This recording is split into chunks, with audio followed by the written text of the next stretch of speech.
Good morning students. Class tenth में जो lesson 2 चल रहा था, तो लेसन 2 में ही टॉपिक है तंत्रिका तंत्र के। जो तंत्रिका तंत्र होता है उसमें जो तंत्रिका कोशिकाएं होती हैं, तो तंत्रिका कोशिकाएं कितने प्रकार की होती हैं। तो वैसे तो तंत्रिका कोशिकाएं कई आधार होते हैं इनके, ठीक, लेकिन हम आपको केवल एक आधार बता रहे हैं जो क्लास 10th में आपके दिया गया है। कार्य के आधार पर तंत्रिका कोशिकाओं के प्रकार। कार्य के आधार पर तंत्रिका कोशिकाएं कितने प्रकार की होती हैं, तो कार्य के आधार पर जो तंत्रिका कोशिकाएं होती हैं वो 3 प्रकार की होती हैं। नंबर 1 संवेदी तंत्रिका कोशिकाएं, नंबर 2 चालक या प्रेरक तंत्रिका कोशिकाएं, और नंबर 3 सहचर्य तंत्रिका कोशिकाएं। ठीक, तो ये 3 प्रकार के जो तंत्रिका कोशिकाएं होती हैं, तो आज हम इनको बताएंगे। तो वीडियो शुरू करने से पहले अगर आप हमारे चैनल पर नए हैं तो चैनल को सब्सक्राइब कर लें, बेल आइकन को दबा लें ताकि आपको वीडियो की नोटिफिकेशन मिल सके। तो चलिए शुरू करते हैं। पहला, संवेदी तंत्रिका कोशिकाएं, इंग्लिश में सेंसरी न्यूरॉन्स। क्या होते हैं संवेदी तंत्रिका कोशिकाएं? देखिए ये खुद परिभाषा की जो हेडिंग है ये खुद बता रही है कि ये काहे के लिए है। तो संवेदी तंत्रिका कोशिकाएं मतलब ऐसी तंत्रिका कोशिकाएं जो संवेदना ग्रहण करती होंगी, मतलब जो ऐसी तंत्रिका कोशिकाएं होती हैं जो संवेदना ग्रहण करें। ठीक, तो चलिए जानते हैं इनके विषय में। संवेदी तंत्रिका कोशिकाएं संवेदी अंगों में स्थित होती हैं। पहला क्या है, संवेदी तंत्रिका कोशिकाएं संवेदी अंगों में स्थित होती हैं। अब संवेदी अंगों में स्थित होते हैं, संवेदी अंग कौन से होते हैं? जैसे त्वचा है, आंख है, नाक है, कान है। तो ये जो संवेदी अंग होते हैं जो बाह्य वातावरण की संवेदना को ग्रहण करते हैं। ठीक, तो संवेदना क्या होती है? जैसे मान लेते हैं सर्दी है, गर्मी है, बरसात है, गर्म है, ठंडा है, तो ये जो हमारे शरीर को जो महसूस होता है तो उसको बोलते हैं संवेदना। इसको बोलते हैं संवेदना। तो और इसको ग्रहण कौन करता है? संवेदी अंग। जैसे त्वचा है तो हमारी त्वचा पर जैसे कोई चीज ठंडी या गर्म लगती है तो हमें पता चल जाता है कि ये चीज ठंडी है या गर्म है, या उसका जो है टेम्परेचर पता चल जाता है, तो इसे बोलते हैं संवेदी अंग। तो संवेदी तंत्रिका कोशिकाएं संवेदी अंगों में स्थित होती हैं। ये संवेदी अंगों से संवेदी आवेग एकत्रित करती हैं। मतलब इनका काम क्या होता है, जो संवेदी अंग है जैसे आंख, नाक, त्वचा ये सब हैं, तो इनसे क्या एकत्र करती हैं? संवेदी आवेग। जो भी संवेदी सूचना होती है उसको ये एकत्र करती हैं।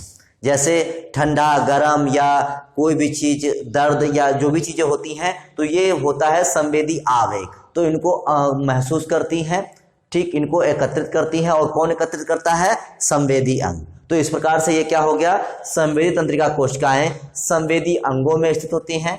ये संवेदी अंगों से संवेदी आवेग एकत्रित करती हैं। तो इस प्रकार से पहला हो गया। दूसरा क्या कहता है? चालक या प्रेरक तंत्रिका कोशिकाएं। चालक या प्रेरक तंत्रिका कोशिकाएं, इंग्लिश में कहते हैं इसे मोटर न्यूरॉन्स। मोटर न्यूरॉन्स क्या होते हैं? ये तंत्रिका कोशिकाएं प्रतिक्रियाओं के आवेगों को केंद्रीय तंत्रिका तंत्र से कार्यकारी पेशियों, ग्रंथियों आदि तक पहुंचाती हैं। क्या मतलब हुआ इसका? ये तंत्रिका कोशिकाएं मतलब जो ये तंत्रिका कोशिकाएं होती हैं प्रतिक्रियाओं के, जैसे अगर हमने अपना हाथ किसी गर्म वस्तु पर रख दिया तो हमारे हाथ की जो त्वचा थी, उस त्वचा ने क्या जो है संवेदी आवेग को महसूस किया। ठीक, संवेदी आवेग को महसूस करने के बाद वहां से जो सूचना थी हमारे मस्तिष्क तक पहुंच गई। मस्तिष्क को पता चला कि हमारा हाथ किसी गर्म वस्तु पर रखा हुआ है। अब हमें क्या करना है? अपने हाथ को वहां से हटाना है। तो उसके लिए क्या होगा? तो उसके लिए चालक या प्रेरक तंत्रिका कोशिकाएं होती हैं। तो चालक या प्रेरक तंत्रिका कोशिकाएं करती क्या है? तो ये प्रतिक्रियाओं के आवेगों को, क्योंकि मस्तिष्क कहेगा कि उस गर्म वस्तु से अपने हाथ को हटाइए, तो ये हो गई प्रतिवर्ती क्रिया। प्रतिवर्ती क्रिया के आवेगों को केंद्रीय तंत्रिका तंत्र मतलब मस्तिष्क से, केंद्रीय तंत्रिका तंत्र से कार्यकारी पेशियों, जैसे हमारे इस समय कौन सा, जब हम हाथ हटाएंगे तो कौन सा अंग काम करेगा? हाथ काम करेगा। तो ये हाथ क्या हो गया? कार्यकारी अंग हो गया। और कार्यकारी अंग में क्या होती है? कार्यकारी पेशियां होती हैं। तो तंत्रिका, जो केंद्रीय तंत्रिका तंत्र होता है, वहां से सूचना कार्यकारी पेशियों, ग्रंथियों आदि तक पहुंचाती है।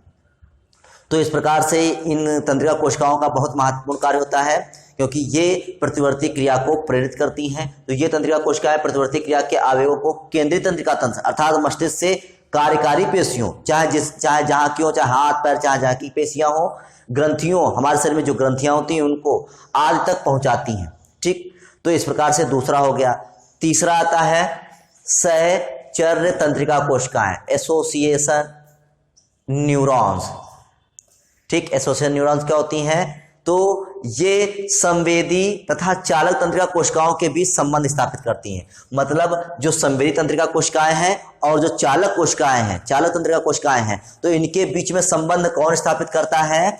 इनके बीच में संबंध स्थापित करता है कौन? सहचर्य तंत्रिका कोशिकाएं। ठीक, तो ये सहचर्य तंत्रिका कोशिकाएं संवेदी और चालक तंत्रिका कोशिकाओं के बीच संबंध स्थापित करती हैं। तो इस प्रकार से कार्यों के आधार पर ये तंत्रिका कोशिकाओं के प्रकार होते हैं। इंपॉर्टेंट है, पूछा जा सकता है कि ये कितने प्रकार के होते हैं या विकल्प में आ सकता है, तो आप इसको लिख लीजिए, समझ लीजिए। फिर भी अगर आपको कोई चीज़ समझ में ना आए तो आप कमेंट करके पूछ लीजिए। तो आज के लिए बस इतना ही, कल फिर मिलेंगे एक नेक्स्ट वीडियो के साथ। तब तक के लिए थैंक यू।